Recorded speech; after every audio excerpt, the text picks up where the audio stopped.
Parasysh vetë me Bruna e keni parë dhe në Shqipëri. Duhet që pushteti lokal të korektoj moralisht pushtetin qendror. Për shembull, keni parë në Shqipëri që ka ndodhur disa herë që kur një forcë dikur, se tani socialistët kanë fuqi të paimagjinueshme që edhe ata vetë më duket nuk po e kuptojnë çfarë fuqi kanë. S'po e besojnë. Që ti shikon realisht se si shkon në 2 vjet qeverisja qendrore dhe vendos vetë për të zgjedhurit e tu lokal, për jetën e përditshme. Dhe vetëvendosja ka marrë goditje shumë të madhe nëse mbani mend zgjedhjet e kaluara. Ata fituan maggjorancën, humbën Prishtinën, humbën komuna kryesore. Ky është problem. Në këtë rast, nëse bëhen zgjedhjet kështu inercia, po mendoj që merr nga vetëvendosja. Zoti Andoni, Albin Kurti mendon se i shmang zgjedhjet e jashtëzakonshme pikërisht të kësaj që ju sapo thatë, sepse është e vështirë, le të themi, të zhvillojnë 2 palë zgjedhje në një ditë, apo sepse dyshon se sërish nuk do të arrijë një rezultat të thellë? Të them një element, me ajo që po kuptohet në Kosovë, Bruna, është që ky konfigurim mbetet. Pra, Albin Kurti nuk pret që mund të arrijë një rezultat më të mirë. Besoj dhe njerëzit që janë atje kuptojnë shumë mirë. Po ju kuptoni kleçkën e parë nga ka lindur. Është kleçka morale.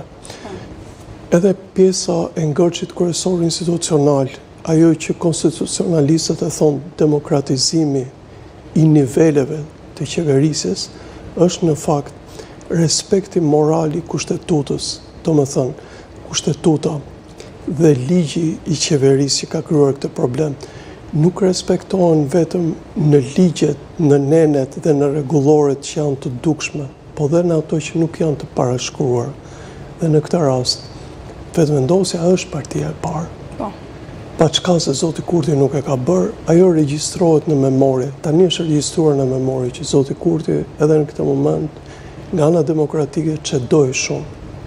Unë besoj që opozita e mbylli misionin e saj formalisht, e tregoi që Zoti Kurti ishte i padenjë në aspektin moral. Kurse në aspektin politik interesi është për Kosovën. Dhe në këtë rast atyre duhet një qeveri, Bruna, për një element të madh. Fati më i madh i Kosovës, tani dhe besoj dhe ju e ndjeni, normal është anarkia në Serbi. Dhe mbi të gjitha, problemi i madh është akoma turbullira e madhe që është në Bashkimin Evropian. Që do të thotë, ata akoma nuk po shkojnë ke dialogu. Sinjalet e para i morëm nga zonja Kajas në Tiranë, po ato akoma janë sipërfaqësore. Për shembull, zoti Sorensen vërtet ka qenë në Prishtinë dhe në Beograd, po vetëm ka dëgjuar. Akoma ai nuk ka filluar të thotë që dialogu do fillojë këtu. Vetëm zonja Kajas ka thënë që ne do përdorim në rast të mos fillimit të dialogut instrumenta të tjerë. Dhe në këtë rast, kur është ky vakum, është një lloj relaksimi për kosovarët të bëjnë akrobaci të tilla. Problemi i madh është që ata duhet fitojnë kohë sepse kanë 300 milion në kurriz masa shtrënguese që ka penguar shumë projekte infrastrukturore. Dhe nga ana tjetër të pozicionohen më mirë përballë Serbisë.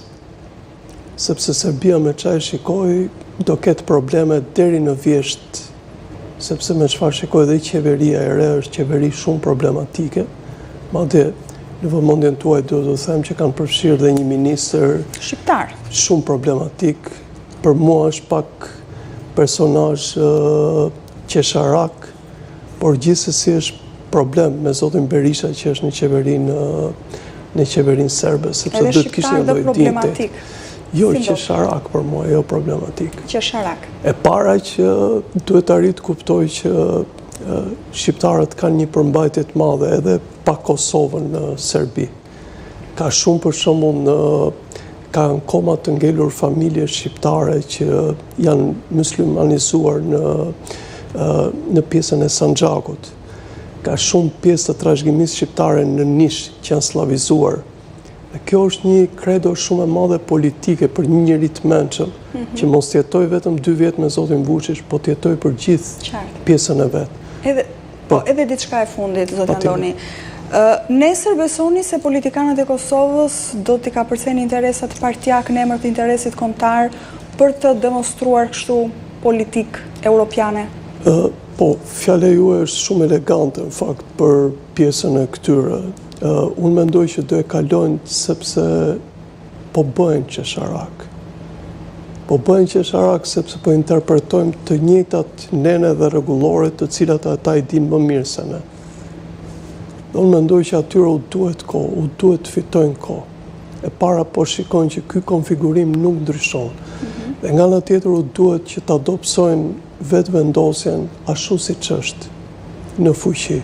Dhe ky është dobësimi më i madh dhe të përgatiten realisht për zgjedhjet lokale dhe mbi të gjitha zgjedhjet e presidentit që ato mund të përcjellen në zgjedhjet të parakohshme, në rast se zoti Kurti me një nga partitë kryesore nuk ka filluar të bëjë këto marifetet e numrave, që ndër shqiptar nuk është më çudi për neve.